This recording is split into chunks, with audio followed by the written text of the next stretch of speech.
afternoon. Do you have any questions? Why is it that for most of the problems we consider reliability to be 50%? We don't have to. Just that for educate. Yeah, which one? Good. Let me just check one more time.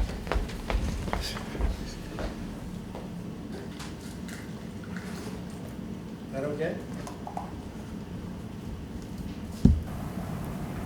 Yeah, okay. For educational purposes, we just take it equal to 1. Otherwise, you can take it whatever you like. 99.9, 99.99, whatever. But that all will depend on the type of problem that you're solving. What you do for a spacecraft, insofar as reliability is concerned, is very much different from what you do, say, for a bridge, insofar as fatigue is concerned. Because you have much larger factors of safety for a bridge than you do for a spacecraft. So there you would like to have much more reliability. But no, there's no reason. And in fact, in industry, they don't take it equal to 1. Because that means already half your samples will fail before they reach whatever it is you're designing them for. And that's no way to design. So no, it's not taken equal to 1. Just for simplicity, if you will. Okay. Anything else? Okay, last time we looked at the equations required to raise and lower a load for power screws, and our analogy was that of an inclined plane with a load that we push up the plane or down the plane, as the case may be. And this is what we found. To raise the load, we found this equation.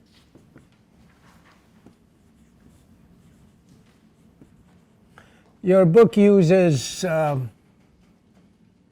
instead of mu in these equations, F, cursive F. And I'll be using that in an example problem too. Divided by pi dm minus mu L. This is the equation we had last time. That's for raising the load. And for lowering the load, F dm over 2 times pi mu dm minus L divided by pi dm plus mu L. So in the raised part, as you can see from the numerator of the quotient, we will have to raise the load a distance L, which is equal to the lead in this case. And we also have to overcome friction. So this is the raising of the actual load, and that's overcoming friction. To lower the load, the weight of the load, or the load itself, actually helps. Therefore, the negative sign.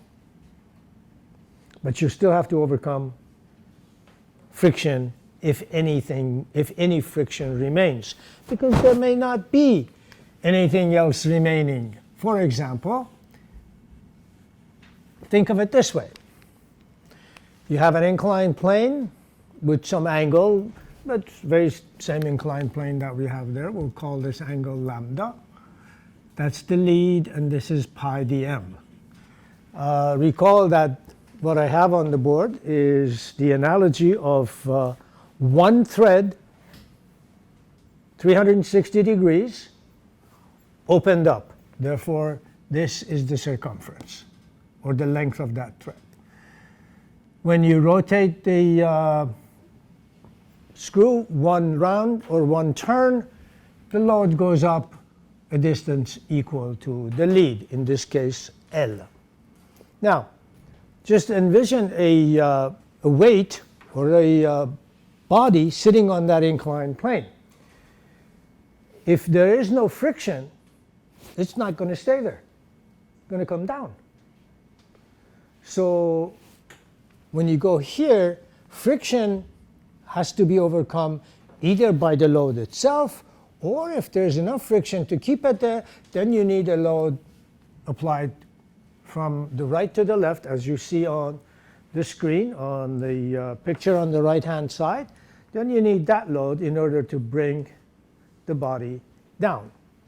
So one case, you raise the load, overcome friction. The other case, you overcome part of the friction.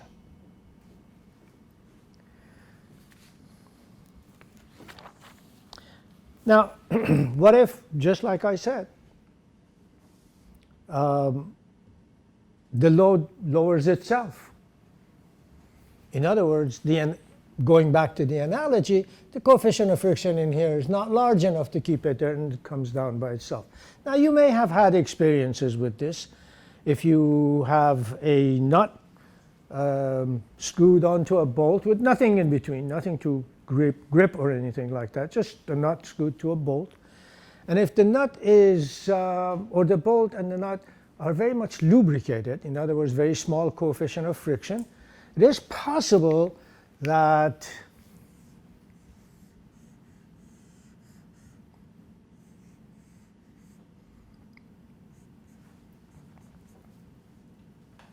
if you do this, that the nut will slowly rotate and come down. I don't know whether any of you have had experiences with this or not, but that certainly is something that will happen. If the nut does not move down, we say that it is self-locked, meaning that a torque or a force, such as the one PL, P lower, is required to bring it down if it is not self-locked. From statics, do you remember the relationship between the coefficient of friction and that angle? So that this is just on the verge of sliding down.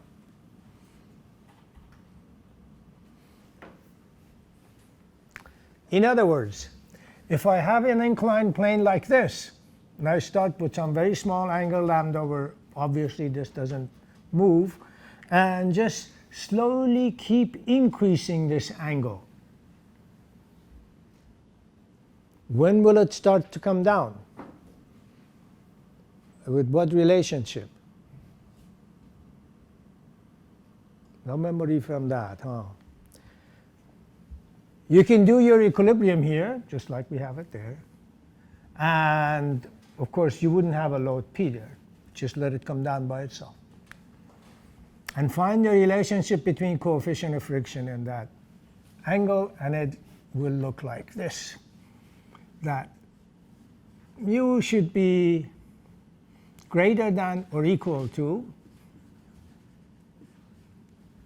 tangent of lambda. You can actually derive that equation. It's very simple to do. So that the load does not come down. It stays there. Anything less than that, it will come down. In our case, it's actually a torque that we apply to lower the load. The part or the load is just on the verge of being self-locked, meaning that a little bit less coefficient of friction, it's going to come down by itself. It means it's just on the verge. That means I should not need any torque in order to bring this down. Just like here, I don't need any force F applied like this. We call this PL, as you see on the screen. I don't need any force like that to bring this down. It will come down by itself, or it will be just on the verge of coming down. Here, instead of PL, we're talking about the torque. In order for the load to be self-locked, or for the screw to be self-locking, we need to have TL equal to 0. In other words, it's just on the verge of coming down by itself. So I should need, for self-locking,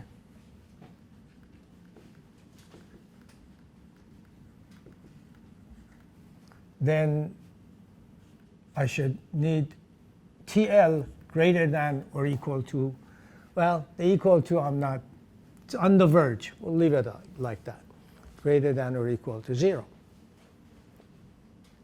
So if that's the case, the condition for self-locking, the minimum condition, would be when that is equal to 0. So we set 0 over here. We get therefore pi mu dm minus L equal to 0.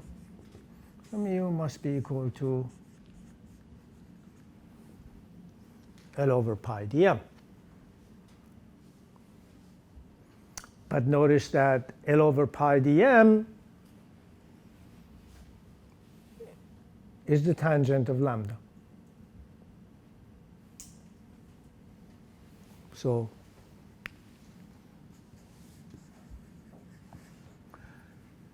coefficient of friction must be at least equal to the tangent of lambda or larger, so that this part will be self-locking. Any questions? And there's, of course, that should be the way things come out, because a threaded power screw is essentially an inclined plane. So we get the same answer, and we should.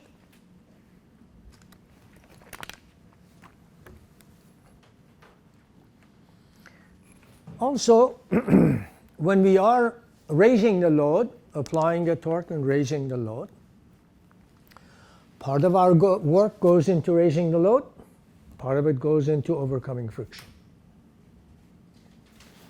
The part that overcomes friction basically gives you nothing.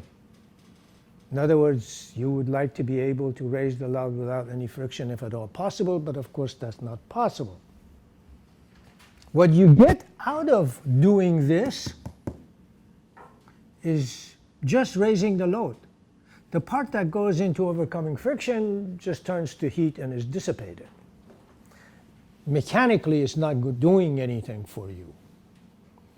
Therefore, if we are going to define efficiency, it should be some relationship between either energy, or in this case the torque that you need to apply to raise the load, as opposed to the torque you apply to raise the load and overcome friction.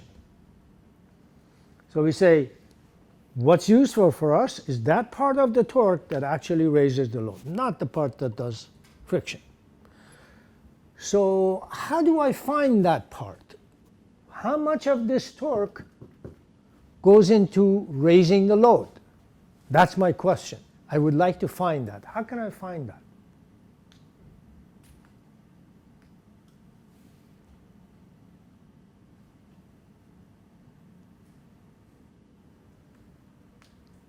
My torque does two things: raise the load and overcome friction.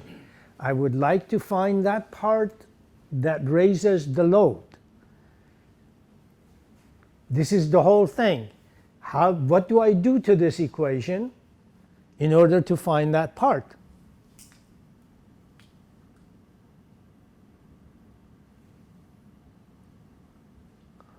What if there were no friction?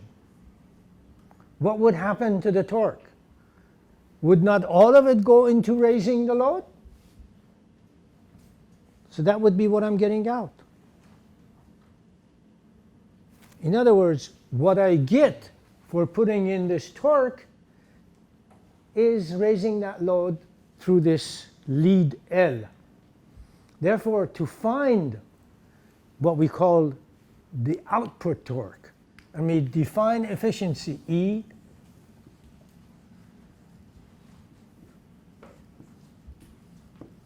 as T out divided by T in. how much I put in, how much I get out. What I get out is only raising the load. And I can find that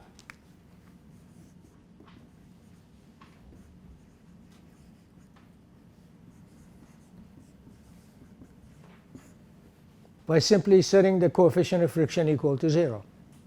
Because if there were no friction, all part of the torque would go into raising the load. So we put 0 there in that equation. This is for raise, of course, only.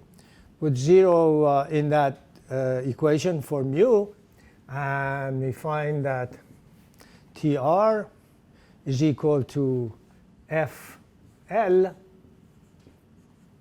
over 2 pi. Therefore, efficiency is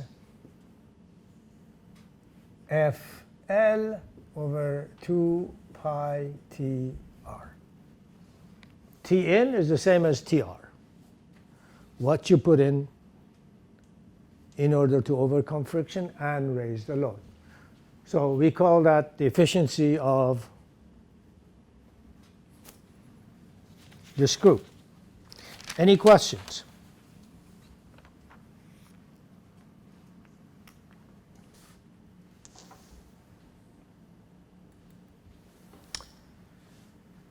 In some cases, power screws are made with what are called Acme threads. What we have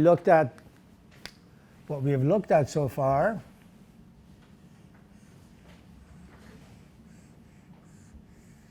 are square threads, cut like that. Many power screws are produced using Acme threads rather than being perpendicular to the axis of the screw. They are slanted at some angle. Why would you want to do that?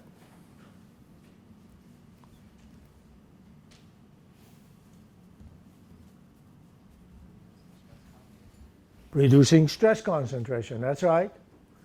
It reduces the stress concentration, and it's actually easier to cut as well, cheaper to cut, if you will. So those are the advantages. The drawback is that when you do that and you're trying to produce a force F, that's your load, your normal force has to be somewhat larger so that its component will give you F. Here, your normal force and the force F that you're trying to raise were both one and the same. That load was perpendicular to the thread. Here,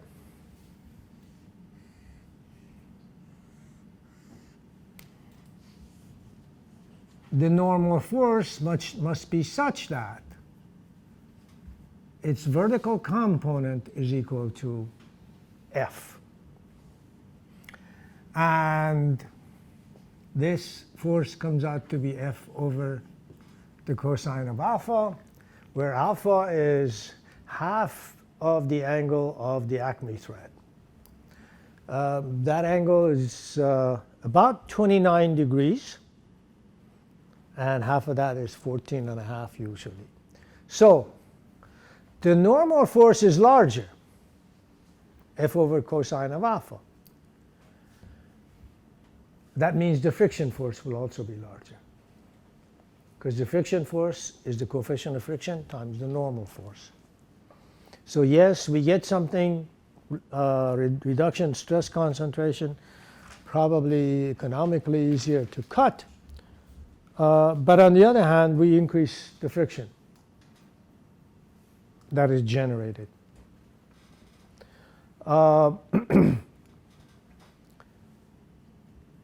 To bring in the effect of this into these equations, all you need to do is multiply all of the terms that include the coefficient of friction, in other words, the friction force, by 1 over the cosine of alpha, because your normal force is multiplied by 1 over a cosine of alpha, or secant of alpha.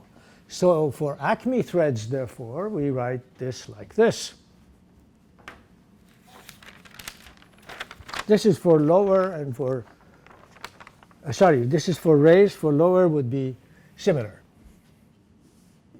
TR equals F dm over 2 L plus pi mu dm secant alpha, 1 over the cosine of alpha, pi dm minus mu L secant of alpha. So that's for Acme threads. Any questions?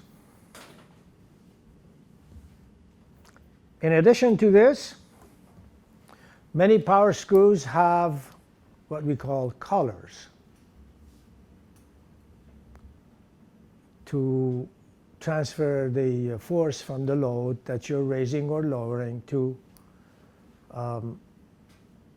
the screw itself. This part rotates. It's connected to the screw. And it's in contact with your load, which does not rotate.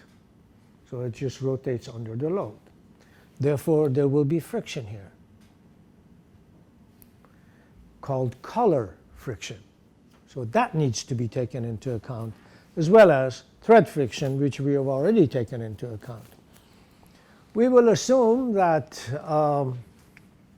the friction force generated by the collar is uniformly distributed across the width of the collar here, and therefore we take it to act in the middle of the collar. And to find how much torque we need to overcome that friction, we just multiply that force by the moment arm. The sum of all of these is equal to the force, the friction force in the collar. Therefore, T collar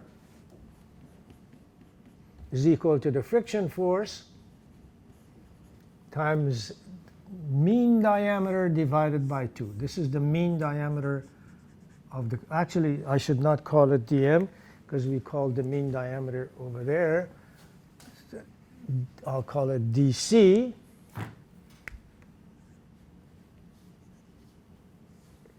Where dc is mean collar diameter. And then the friction force is, of course, equal to the normal force multiplied by the coefficient of friction. Our normal force is the load that we are raising or lowering. Therefore, Tc is equal to mu F dc over 2. So that's the well, I should give mu a subscript as well, because it may or may not be the coefficient of friction. May or may not be the same as the coefficient of friction in the threads. It depends on the material of the load and the collar.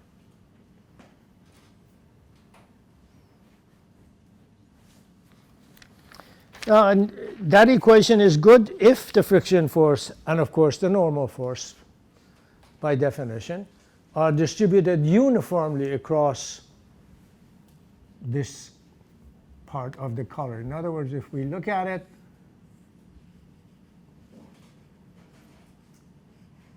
it looks like that. If it is anything other than that, which usually is the case, especially if the collar is large, then you need to integrate to find out the moment. But for our purposes, we'll just use that equation. Any question? Okay, let's take a look at an example problem. This is problem H7. It is not in your handouts, so I'll write the solution on the board.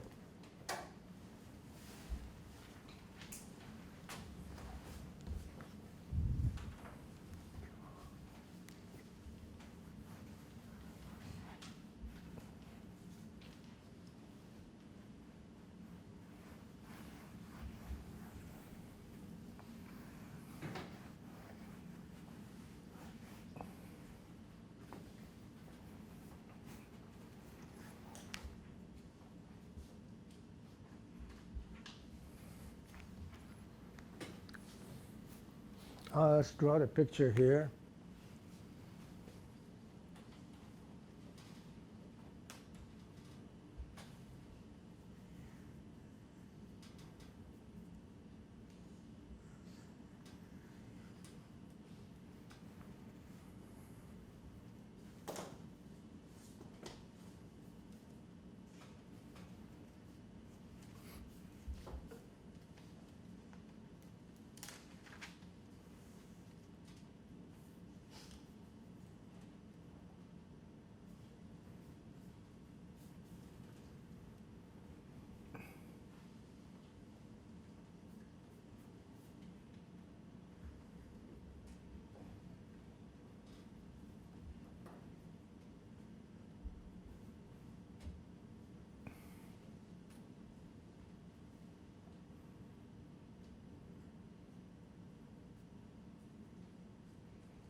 Is that good?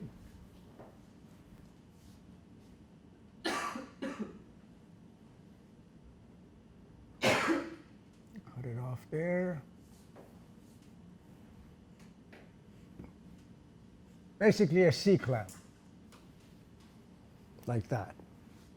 Not a very good picture that I drew. You do much better by looking at the book.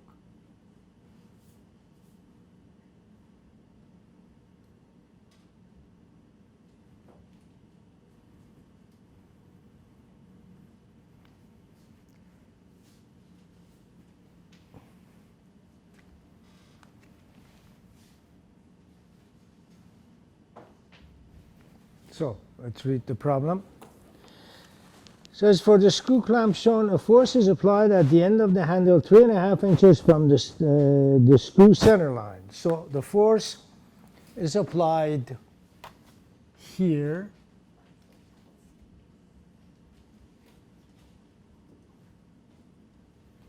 And that's 3.5 inches.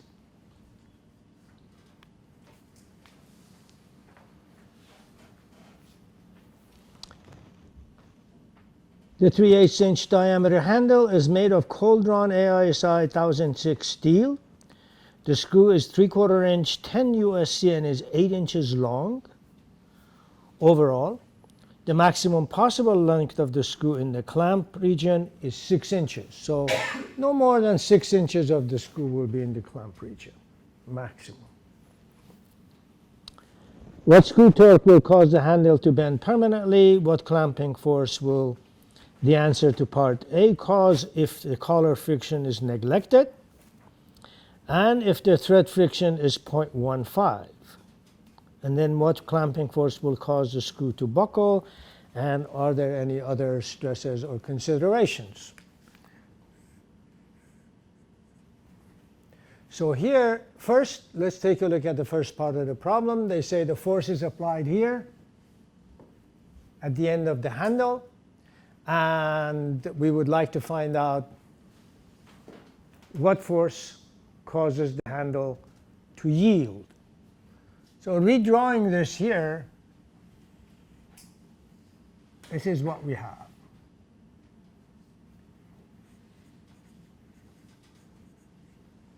That's the screw, 3/4 of an inch.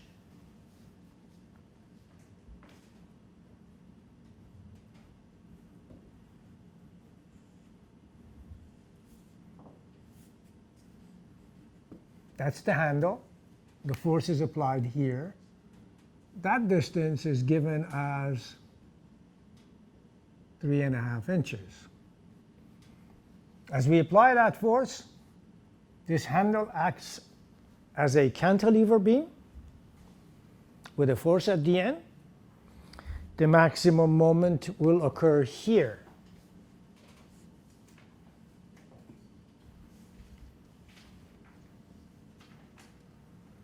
If there's any part of this you don't understand, please let me know. The maximum moment occurs right at the edge where the handle goes into the collar, not at the center line. So we need to find that. We know the screw is 3/4 of an inch. Subtract half of it from 3.5. Get 3.125 inches. Yeah.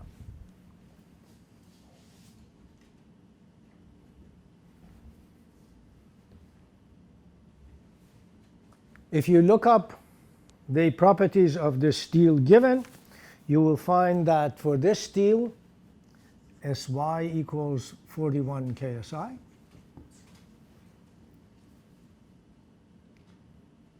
This is pure bending. Sigma is equal to maximum is equal to MC over I, or 32m divided by pi d cubed.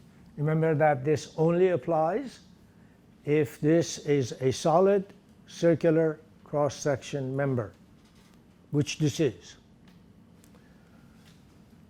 And that should be limited to 41 KSI, so that anything more than that, this will yield. So we have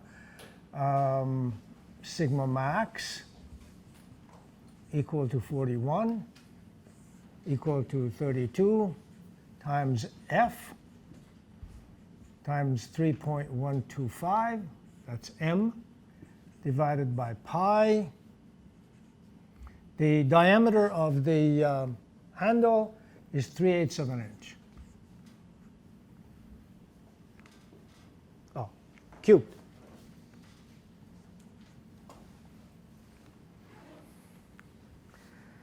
And if you do that, you will find that F is equal to 67.9 pounds. The moment that it generates, M is equal to 3.15 F, and that's equal to 238 pound-inch.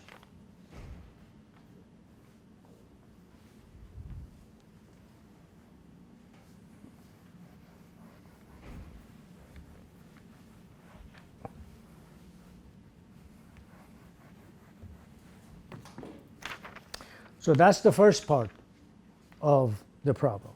Second part of the problem. What clamping force will the answer to part A cause if the collar friction is neglected and if the thread friction is 0.15? This is similar to our P-raise equation. To find that, and this is given as 3/4 inch 10 UNC, so maybe I should write that here. 3/4 inch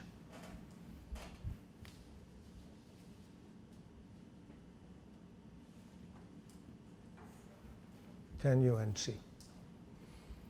This is a regular threaded fastener, and looks like this. Oops. Which essentially mimics an Acme thread for set screw, for power screws. know the force is going down? Or What do you mean? that force is going Oh, actually, it's not going down. You're right, I shouldn't show it that way. It's actually into the board or out of the board. Yeah, you're right. I shouldn't show it that way. I should just use that. So here, there's the force going in or coming out, either way. Thank you for that. That's correct. The thread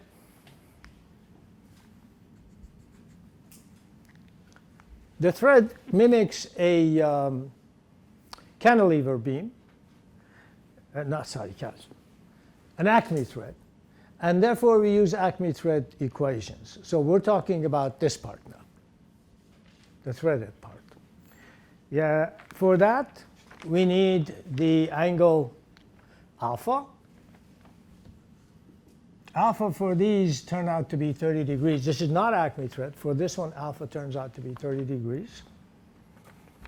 The lead, we need that, or the pitch. In this case, they're both equal and equal to 0.1 inch. All of this information is in those tables for threaded fasteners. Remember, we talked about these, 3/4 inch, 10 UNC, and M for the metric system. You get all of these there.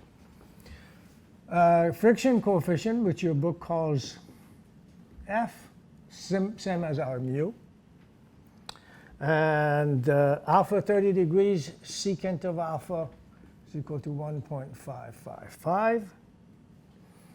And we also need the mean diameter, dm.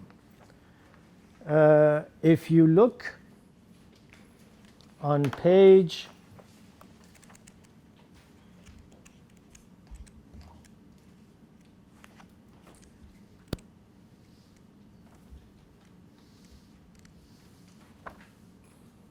404 and 405, depending on which system you're in. 404 is for the metric system, 405 is for the English system that we have. And you look up this size, 3/4 inch screw, you will find all of the things that I have on the board and then some. But what I'm about to write is something down at the bottom called, down at the bottom, the pitch diameter or the mean diameter, the one that we will use here in these equations. And they give you an equation there, and that's the equation that I'm about to write on the board. So I want you to remember that. They give you this equation to calculate the pitch diameter, which is the same as the mean diameter. It's D minus 0.649519 times the pitch, where D is the diameter of the bolt and the pitch is 0.1. Therefore, dm comes out to be 0.6850 inches. Now we're ready to put all of this into the equation for torque for an Acme thread. So T raise is equal to, and I'll rewrite, actually the equation is over there. That's for the Acme thread. So I'll just put in the values here. F clamp, this is similar to our load, times the mean diameter divided by 2 times the lead, which is 0.1, plus pi times mu, the coefficient of friction, times dm,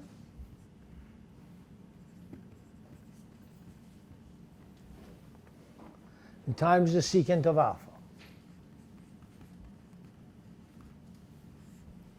divided by pi dm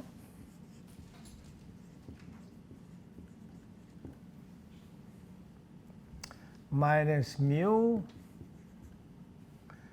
L and secant of alpha.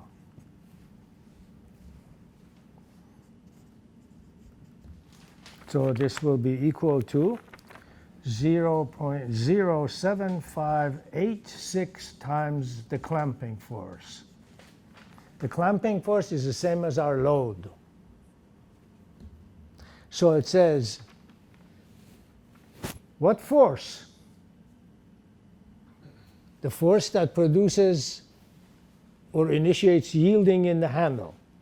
If applied, what kind of clamping force will it produce? From that force, we calculated the moment that it produces. And that moment is the same as this torque. So TR equals 238 pound-inch. Therefore, F clamp is equal to 3.14 kips.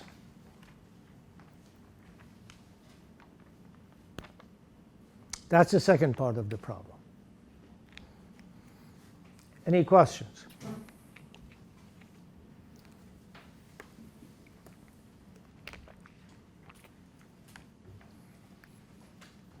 The third part of the problem says, what clamping force will cause the screw to buckle? And remember that it said no more than 6 inches of the screw is going to be in the grip. So we'll take that as our length for the column. And we apply Euler's equation. Now, as you remember from strength of materials, there are limits on the use of Euler equation. You need cylinderness ratios in a particular range. Whether or not this is the range for this, I'll let you check on that. I will assume that Euler equation applies and just calculate the buckling force. But it may or may not apply, and you need to check that. And if it doesn't apply, then you need to use intermediate column equations.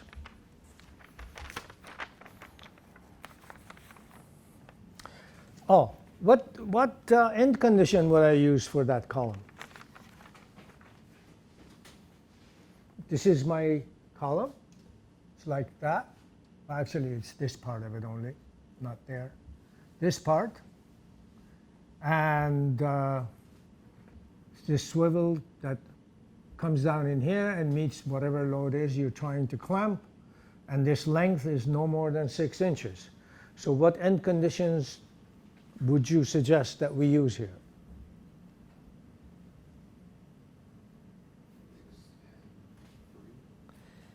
Fixed free, you don't mean free, you mean pin, that's right.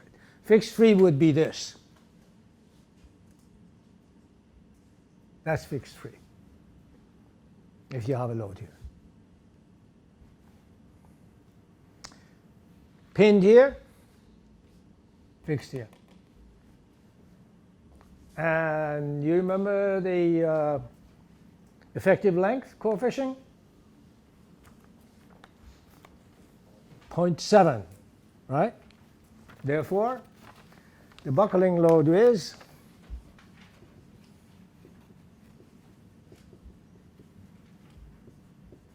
pi squared EI over L squared. That's Euler equation. This is steel.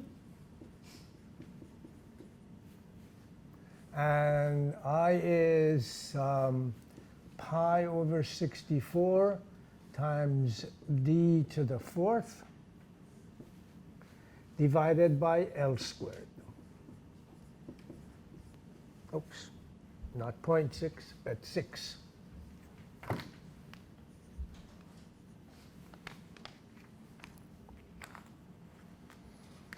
So the assumption is pin, fixed, column. Intermediate column equations you can calculate on your own. I didn't calculate a number for this, but you can go ahead and. Oh, actually,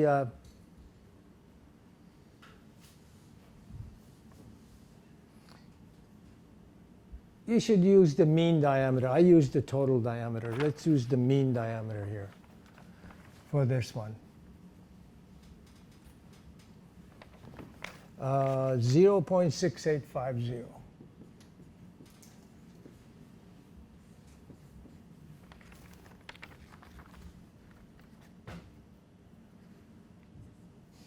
And you can find out what P is. And check it to see if this equation is valid. If not, then you have to use intermediate column equations. Any thoughts on anything else that might go around in this case?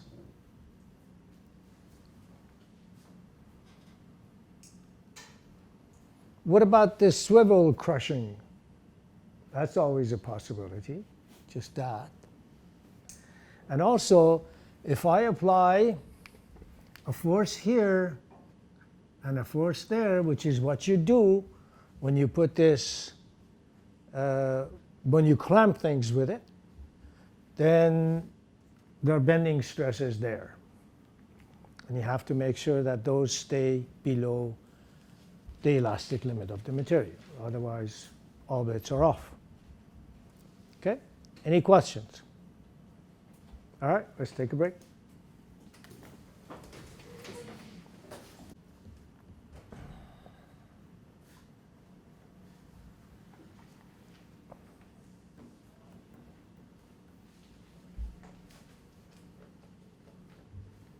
Notes on what you will read in the book. There's an example problem in the book regarding power screws. And this is the example problem. And they're talking about bending stresses on the threads right here due to the applied load. And they're using the equation MC over I, which is ridiculous because the height of this beam is equal to its length. Remember, it's a square thread. So the height and the length are equal. And you can't use these equations unless you have a long beam. You do need to use other equations, which you have not done yet. Therefore, read that, and it's good for instructional purposes, but don't be fooled into thinking that you can use sigma equals MC over I and all of that. You can't. They do use it, so with a grain of salt, read that and pay attention to the rest of the example problem rather than calculating that stress. Other than that, it's okay. It gives you a combined loading stress case.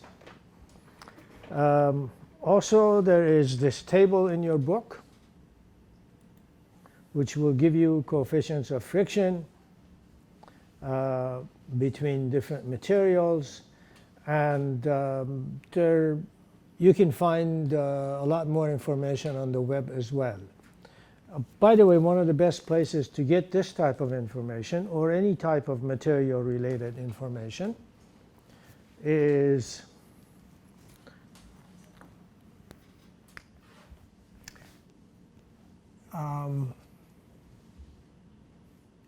ASM International.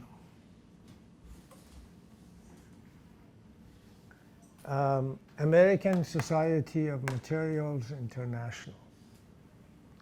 And they have information, good website, information, all sorts of metals, non-metals, what have you.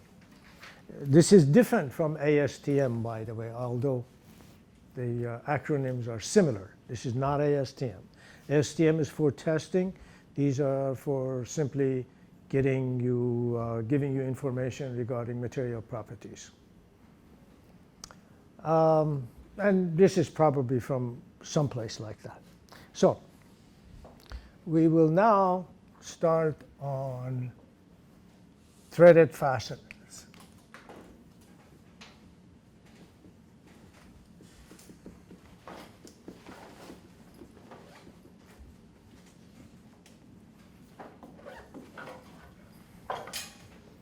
which of course are nuts and bolts and screws.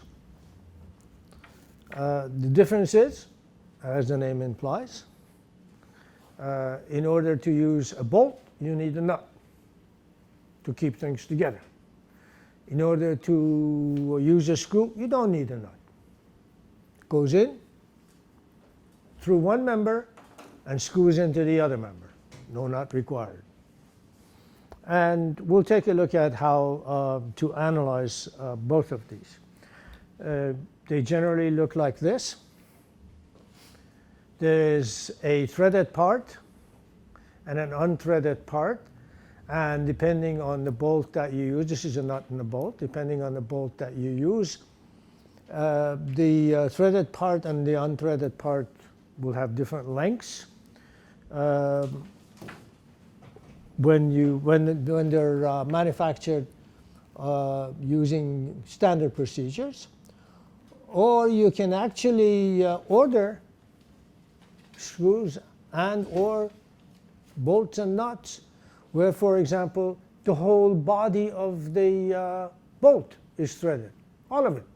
There is no unthreaded part. Or for long screws where it goes through two members that are far apart from one another, for example, flanges of a pressure vessel. Let me see if I have anything in here that will mimic that.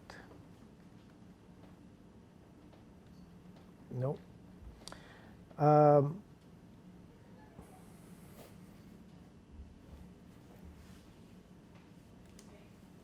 Let's say this is the body of a pressure vessel. This is the cap of the pressure vessel. And right now, using the set screw, the cap is connected to the body. Another way to do it is just not thread the body here, just leave the hole like it is on top, go all the way down to the other part, and connect the two. Does everybody understand what I'm talking about? Yes? No? You're okay? I can draw something on the board, but it would be ugly. So, if you need a screw that long, most of the screw is not going to, or a bolt, most of the bolt is not going to go into anything and thread into anything. Only the very bottom is going to thread to the nut that's at the end on the other side, on the bottom side of this, for example. So only the bottom part of the bolt is threaded, and you may find a bolt that looks like this.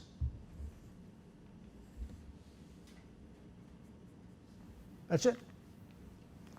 Other than that, under standard procedures, there is a relationship between the threaded part and the unthreaded part. And I'll write that relationship on the board in a couple of minutes after we go through these. So these dimensions that you see on both nuts and bolts can be found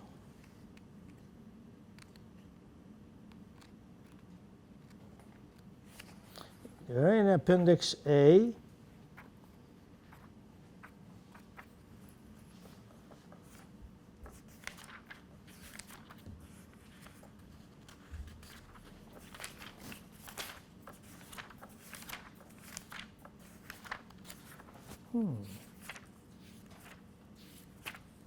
If you find it before I do, let me know. I'm looking for dimensions of nuts, bolt heads, and all of that. There's a table in here that will give you all of that.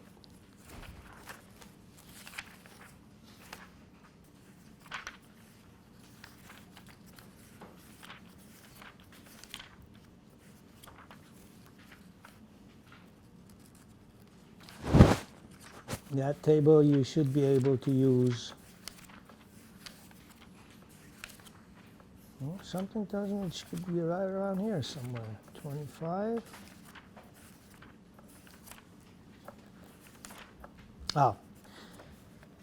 Table A29 on page 1061 will give you all of those dimensions that you see on the screen for various bolt diameters. You need to be familiar with that table and use it. And so far as the nut is concerned, dimensions of the nut are also given in that same table.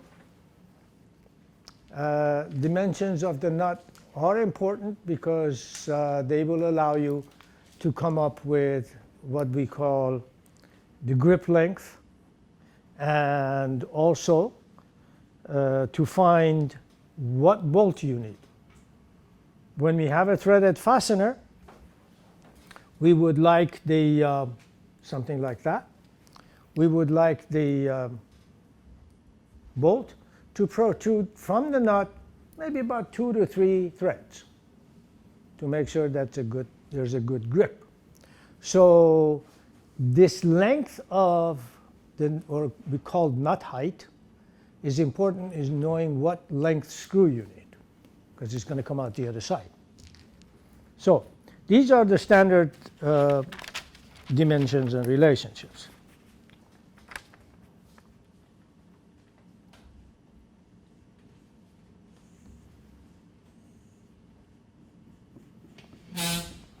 So the bolt has a threaded part and an unthreaded part, and these are actually defined in a table here as well.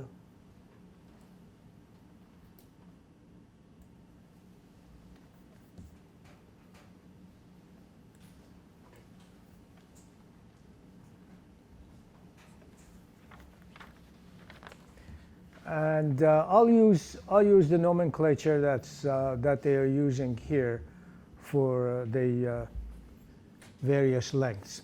This is called L, the total length of the bolt.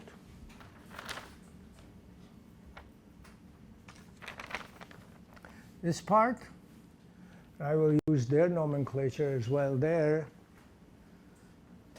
That's capital LT, the threaded length. And this one is lowercase ld, the unthreaded length. The D, the subscript D, indicates that that length of bolt has diameter equal to the nominal diameter of the bolt. No threads. So the relationship between these, or the actual numbers for LT, LT is equal to 2D plus 1/4 inch if L is less than or equal to 6 inches, and LT equal to 2D plus 1/2 inch if L is greater than 6 inches, where D, I'm using capital D. I should use lowercase d. That's what they're using there, so I'll use lowercase d. Please change that to lowercase d. Where D is this, bolt diameter. That's for the US customary system. In the metric system, LT equals 2D plus 6, provided L is less than or equal to 125 millimeters, and D is less than or equal to 48 millimeters. So this is all in millimeters. And 2D plus 12, if L is less than or equal to 250, greater than 125. And 2D plus 25 if L is greater than, oh sorry, not 250, but 200. 200. So once given the bolt,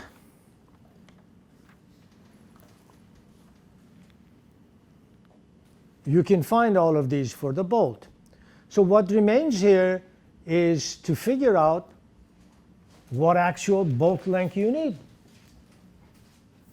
And that's very simple, in that you can go to a case such as this.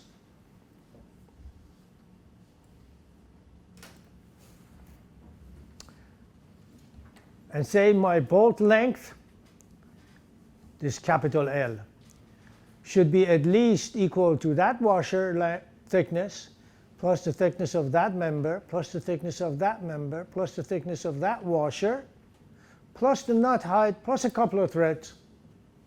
You add them all up and you get what minimum bolt length you need. And of course, more often than not, you come up with a number that is really not a standard number.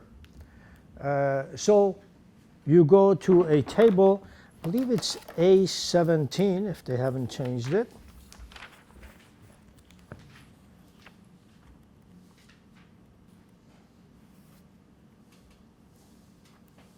On page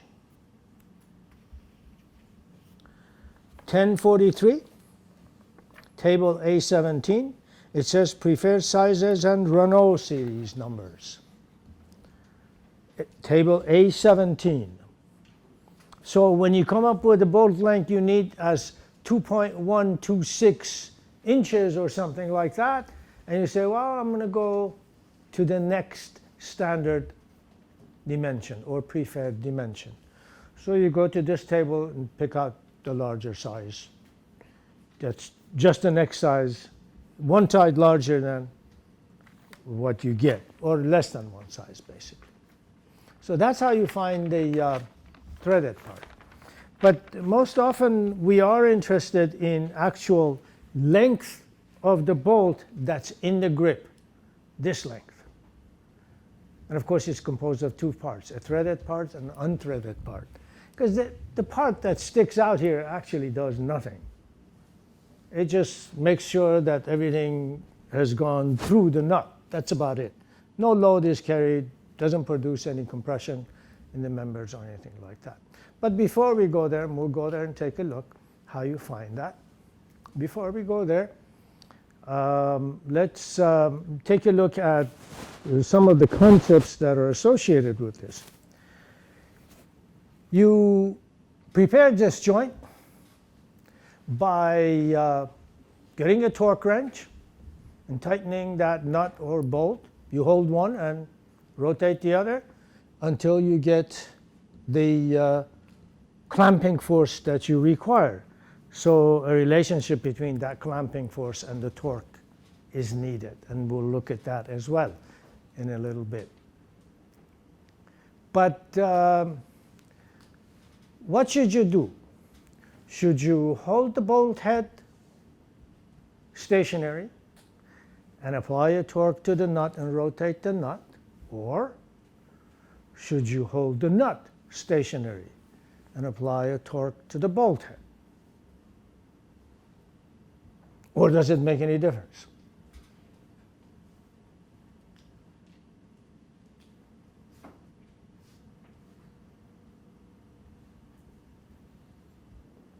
Never heard of the saying, always hold the bolt head and rotate the nut, not the other way around? No, okay.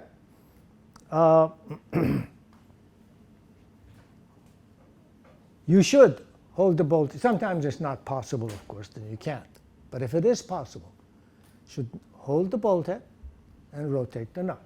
The reason is this, that the torque that you apply here to rotate, let's say you apply it to the bolt head. The torque you apply to the bolt head will tighten the parts, of course, will create this compression in the parts, will also overcome friction here. Friction we've been just talking about, thread friction. Therefore, this part of the bolt, which is under stress concentration, sees all of the torque that's coming through. It sees all of it. Whereas, if you hold the bolt head stationary and rotate the nut, yes, you will be applying, or you have to apply the same torque that you would up there, but when you apply the torque to the nut, some of it is taken up by the friction. You're overcoming friction. The rest of it is going into tightening the joint. So this part does not see that part of the torque that overcomes friction, only sees that part that is pushing these together. Does everybody understand that? There is a difference between the two. And although sometimes it's not very large, it is important to know that difference. That's one concept. Another one is that when you apply a preload to a joint, you should tighten the nut to a point where the bolt is just on the verge of reaching what is called this proof load, very similar to a yield load. In other words, tighten it until it's just about to yield, but hasn't yielded. The reason for that is to take total advantage of all of the strength of the bolt. Take it up to whatever force will bring a stress in the bolt near but not to the yield stress or the yield strength of the material. So those are a couple of concepts that go with this. Now, when you rotate this nut and you tighten this connection, the grip in the connection, what you're doing is stretching the bolt. Bolt will be in tension. The parts will be in compression. How much torque is required to do this depends on what we call the stiffness of the bolt and the stiffness of the members. And we will calculate both of those. The one for the bolt is relatively simple.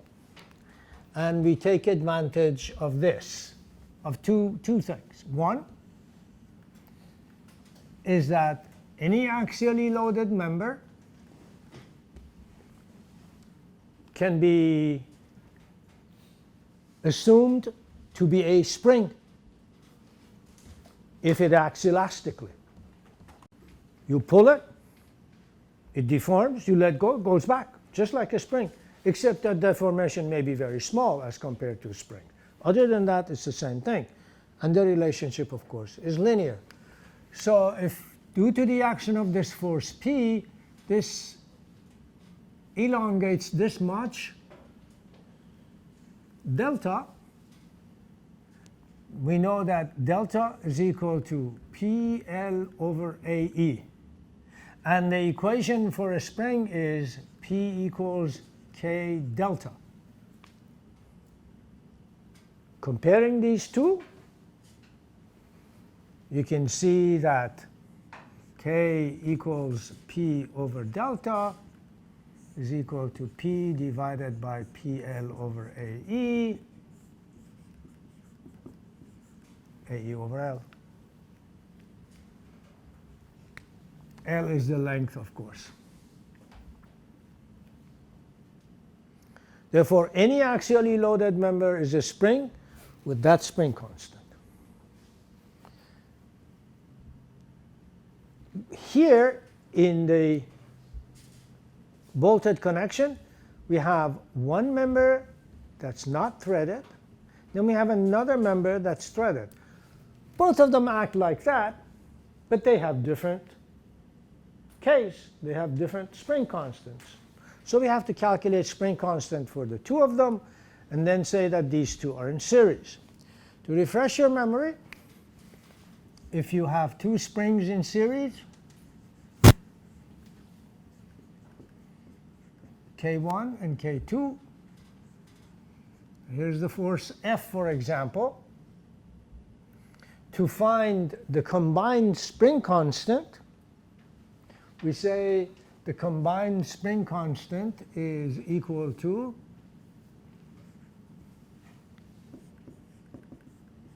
F over delta.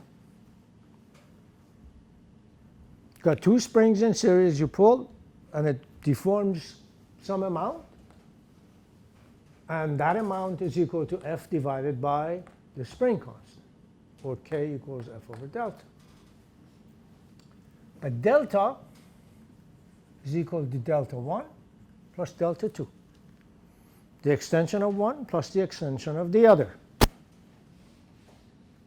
Each of these, delta 1 and delta 2, is related to the spring constant and to the applied force F.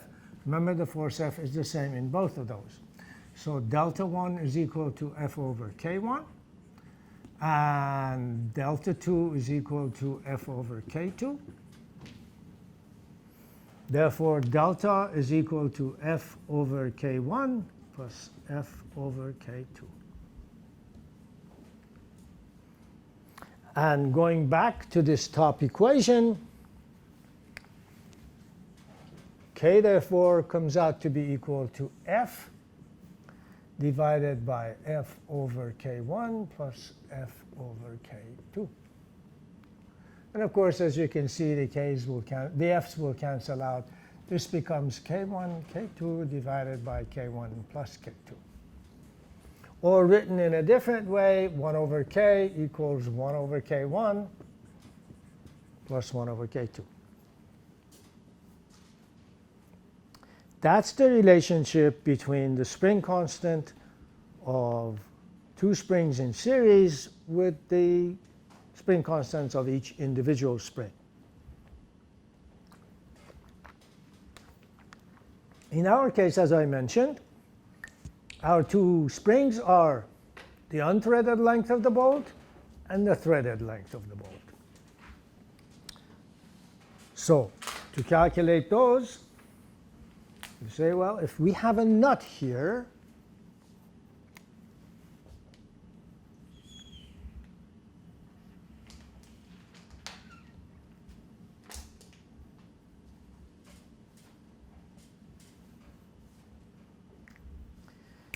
then I need to calculate a spring constant for this length and a spring constant for that length. Not the whole LT, not the capital LT, but this one. That we call little lt.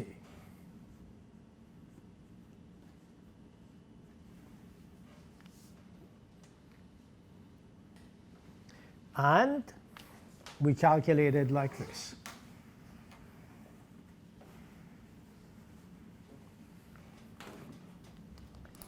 If L is the grip length, and the grip length is always the distance between the underside of the bolt and the top of the nut, provided all of the members are in contact with one another like this. Not that if they're far apart. That we'll take a look at too. So that is the grip length. And as I said before, we can calculate it by adding the thickness of the washer, thickness of the first member, thickness of the second member, thickness of that washer, and we'll have the grip length. So that's something we can calculate. And the grip length here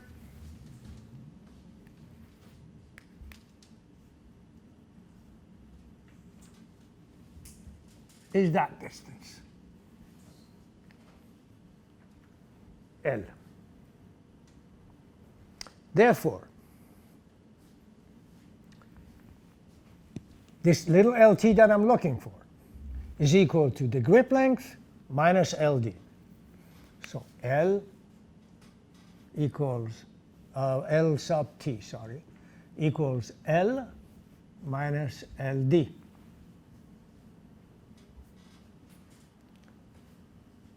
LD is equal to capital L minus capital LT. Capital L is the length of the bolt, the actual length of the bolt, not the part that's in the grip, not the part that's in the nut, actual length of the bolt. Capital L minus LT will give you LD. Substitute there, therefore LT is equal to L minus L plus LT.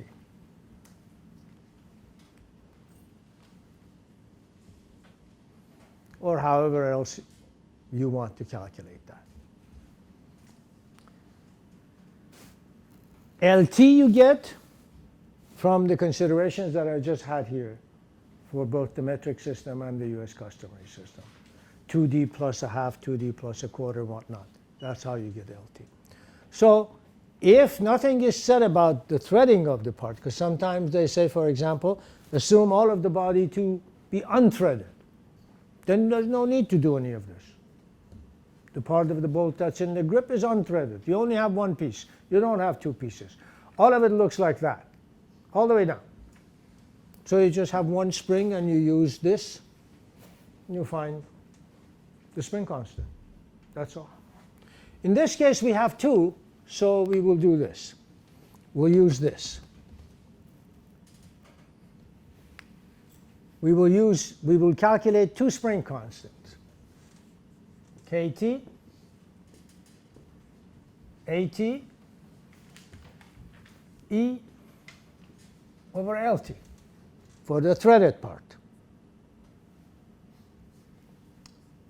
KD is equal to AD E over LD, where AD is the cross-sectional area of the unthreaded part of the bolt. In other words, AD pi d squared over 4. D, nominal diameter of the bolt, or major diameter, same thing. E, of course, is the modulus of elasticity of the bolt. LD is the distance we just defined. AT is the tensile stress area, which you find from the tables that we looked at last time. The tensile stress area. That tensile stress area is halfway between the minor area of the root, and the pitch area. And you can find it in the tables. So once you have those two, you use those two relationships, and you find the spring constant for the whole bolt. And that will turn out to be K bolt equals KT KD divided by KT plus KD, or you can use 1 over KB equals 1 over KT plus 1 over KD. Either of those two, both exactly the same. If you substitute for KT and KD, you get this equation, all in terms of the areas and whatnot. If you substitute for KT and KD, this is what you get. K equals, this is K bolt, ADATE divided by ADLT plus ATLD. So once you find these areas and lengths, you can calculate the stiffness of the bolt, the whole bolt.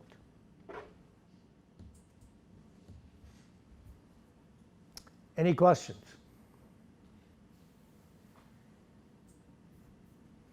This holds if you have a connection that has a bolt and a nut. If you have a set screw, such as that, where there is no nut, and the screw actually is threading into a body, a part of the grip, then the question becomes, what is the grip length? When you had a nut and a bolt, that was obvious what the grip length was. Here, it's not so obvious what the grip length is. Do I come all the way down in here? Halfway there? Where? Well, this has been found experimentally, and this is called the grip length L, and notice that it is not equal to the total length. And you can calculate it from this little table in your book, table 8.7. That's for the picture on the right-hand side. That's the set screw. And they tell you how to calculate the grip length. Once you calculate that grip length, everything is the same as here. Part of the trip part of the bolt in the grip length is threaded, part is non-threaded, what have you, if that's the case. In this case, of course, what they're showing you, except for the part that protrudes through the washer, the other parts are all threaded. So in here, it actually would not be so bad if you just assume that the whole length of the bolt was threaded and just simply use the grip length as it comes out from your calculations and use this equation to find the bolt stiffness, not two in series. So you can do either one. Any questions? Okay, please put away your stuff and let's have a quiz.